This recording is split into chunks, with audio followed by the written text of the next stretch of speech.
முன்னவனே யானை முகத்தவனே முத்தி நலம் சொன்னவனே தூய்மை சுகத்தவனே மன்னவனே ஐங்கரனே சங்கரனே செஞ்செழியன் சேகரனே தற்பரனே நின்றால் சரணம்.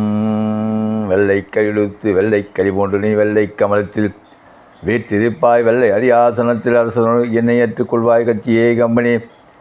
ஓம் நெஞ்சக்கணகல்லும் நெகுந்துருக தஞ்சத்தருள் சண்முகனுக்கு இயல் சேர் செஞ்சற்பனை மாலை சிறந்திடவே பஞ்சக்கர ஆணை பதம் பணிவாம் ஆடும் பரிவேல் அணி சேவல் என பாடும் பணியே பணியாருள்வாய் தேடும் கயமாமுகனைச் செருவில் சாடும் தனியானை சகோதரனே.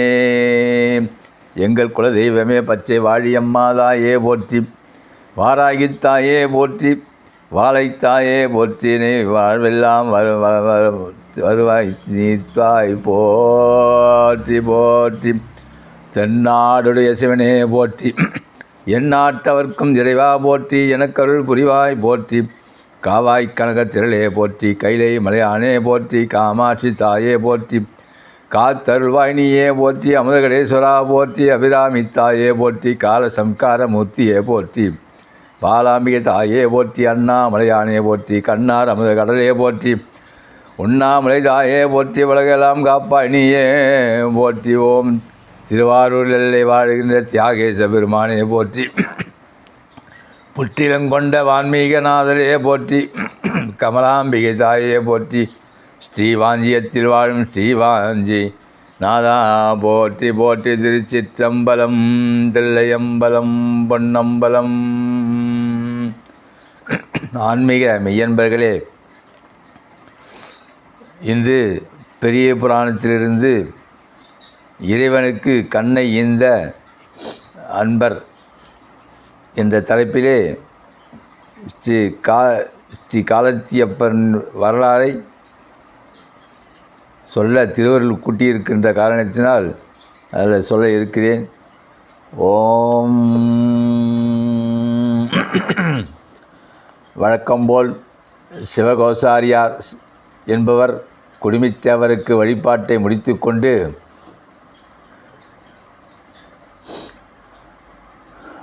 செல்ல மலைக்கு வந்தார். இறைவனின் சன்னிதானத்தில் எலும்புத் துண்டுகளும் மாமிசத் துண்டுகளும் இறைந்து கிடப்பதைக் கண்டதும் அவர் பதறிப் போய்விட்டார்.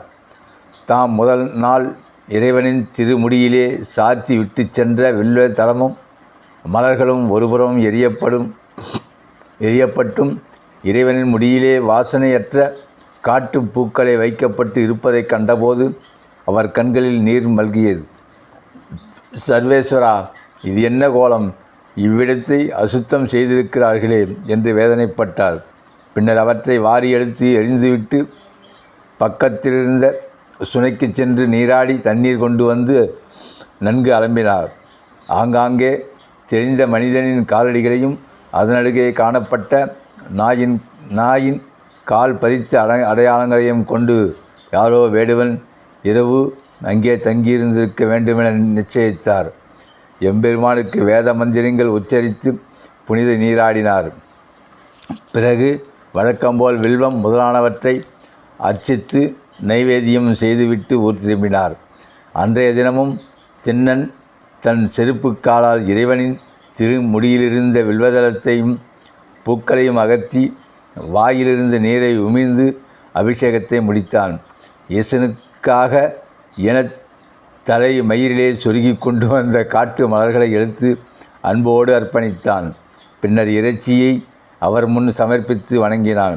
ஐயனே, இன்று தேனிலே தடவிய இறைச்சியை கொண்டு வந்துள்ளேன். மான் இறைச்சி மிகவும் ருசியாக இருக்கும். சாப்பிட்டு பசி தீர வேண்டும் என வேண்டினான். உடும்போர் சென்ற காடனும் நாகனிடம் காலத்தி மலையிலேயே நிகழ்ந்தவற்றை விவரித்து திண்ணன் ஏதோ மாயையில் சிக்குண்டு இருப்பதாகவும் தேவராட்டியை அழைத்து சென்று மீட்டு வர வேண்டும் எனவும் தெரிவித்தனர். அவர்கள் வார்த்தையை கேட்டு நாகன் பதறிப் போய்விட்டான். எத்தனையோ தவமிருந்து பெற்ற பிள்ளை இப்படி பிடித்து அலைவதை அவனால் சகிக்க முடியவில்லை. உடனே தேவராட்டியை அழைத்து கொண்டு காலத்தி மலைக்கு ஓடி வந்தான். திண்ணனோ அவர்கள் ஏறெடுத்தும் பார்க்கவில்லை.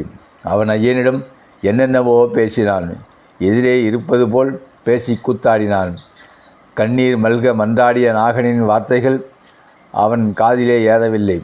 தேவராட்டியின் மந்திர தந்திரங்கள் ஒன்றும் பலிக்கவில்லை. உள்ளமும் உடலும் சோர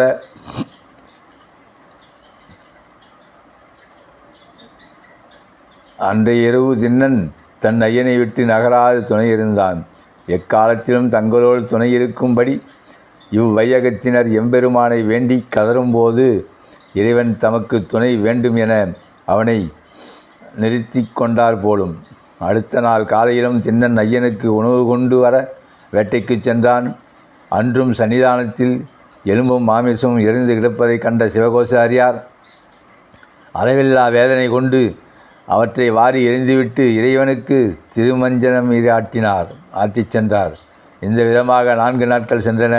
தினமும் காலையில் திண்ணன் வேட்டைக்கு சென்ற பின்னர் சிவகோசாரியார் வந்து அங்கு எரிந்து கிடக்கும் இறைச்சி, எலும்பு துண்டுகள், காட்டுப்பூக்கள் ஆகியவற்றை எரிந்துவிட்டு புனித நீராட்டி இறைவனை வழிபட்டு திரும்புவதும், பின்னாலேயே திண்ணன் வந்து அவர் சமர்ப்பித்து சென்ற மலர்களையும் வில்வதளங்களையும் அகற்றிவிட்டு காட்டு மலர்களை சாத்தி இறைச்சியை சமர்ப்பிப்பதும்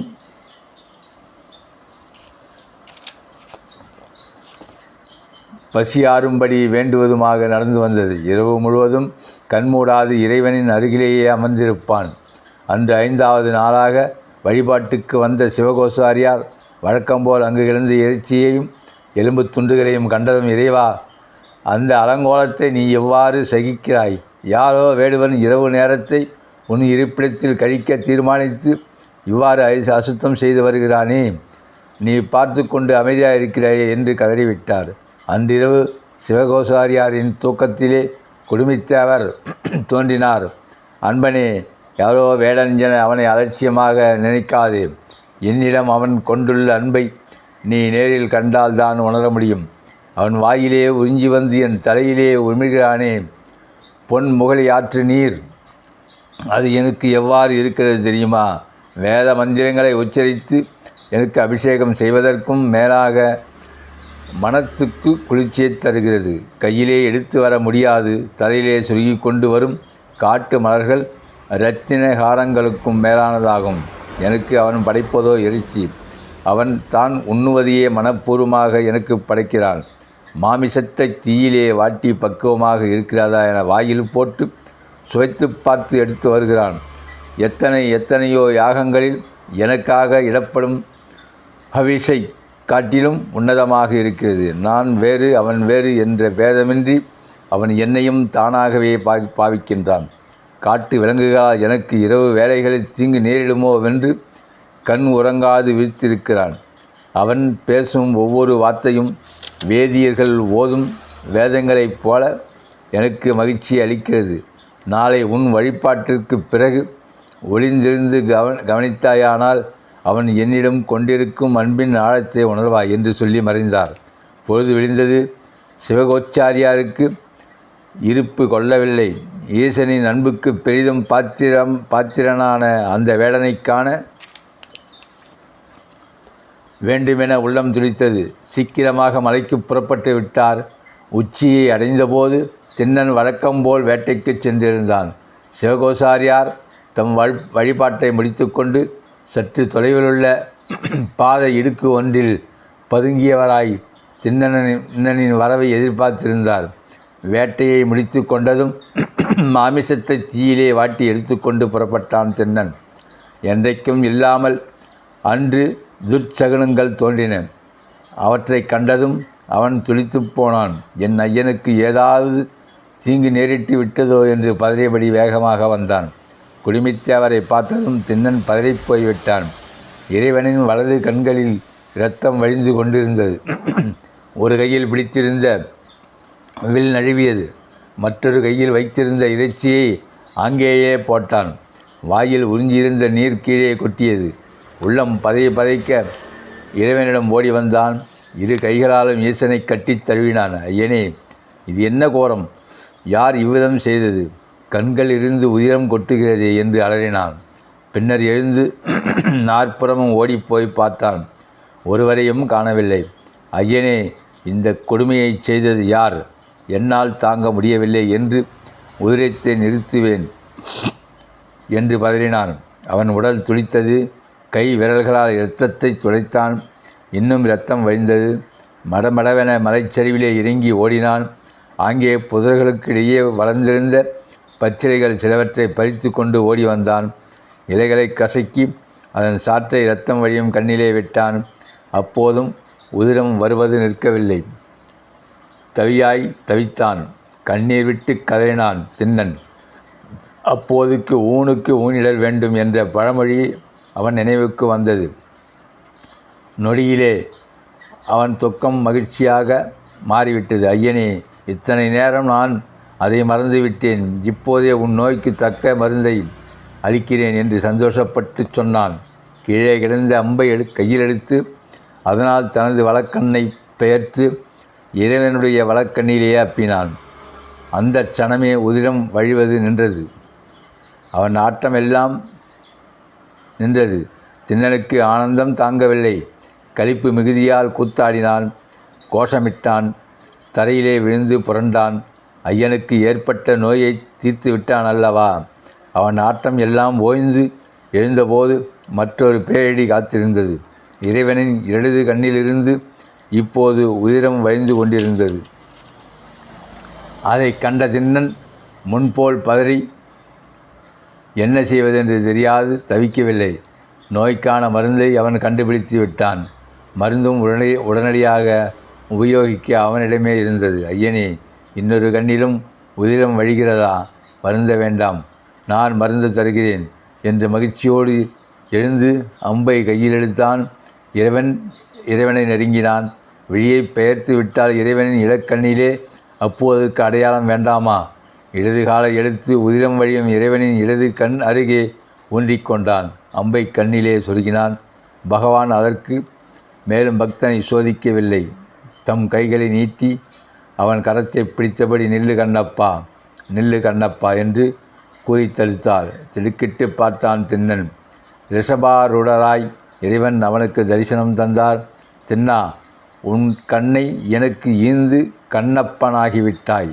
உன் பக்தியை எடுத்து காட்டவே என் கண்களில் உதிரம் வழியச் செய்தேன். நீ என்றும் என் வலப்பக்கம் இருந்து வருவாய், வா என்று அழைத்தார். திண்ணனுக்கு கிடைத்த பாக்கியத்தைக் கண்டு வானவர்கள் மகிழ்ந்து மலர் மாறி பெய்தனர். எம்பெருமானை தரிசிக்க திண்ணன் புலங்காங்கித மடைந்தவனாய் அவரை போற்றி துதித்தவாறு அவரோடு ஐக்கியமடைந்தான். பாறையின் இடுக்கிலே மறைந்திருந்த சிவகோசாரியார் அங்கு நடந்தவற்றைக் கண்டு மெய்சிலிர்த்து போனார். திண்ணனின் அளவிட முடியாத பக்தியை கண்டு அவர் பெரிதும் கொண்டாடினார். ஓம் நமச்சிவாய, ஓம் நமச்சிவாய, ஓம் நமச்சிவாய, ஓம் நமச்சிவாய, ஓம் நமச்சிவாய, ஓம் நமச்சிவாய.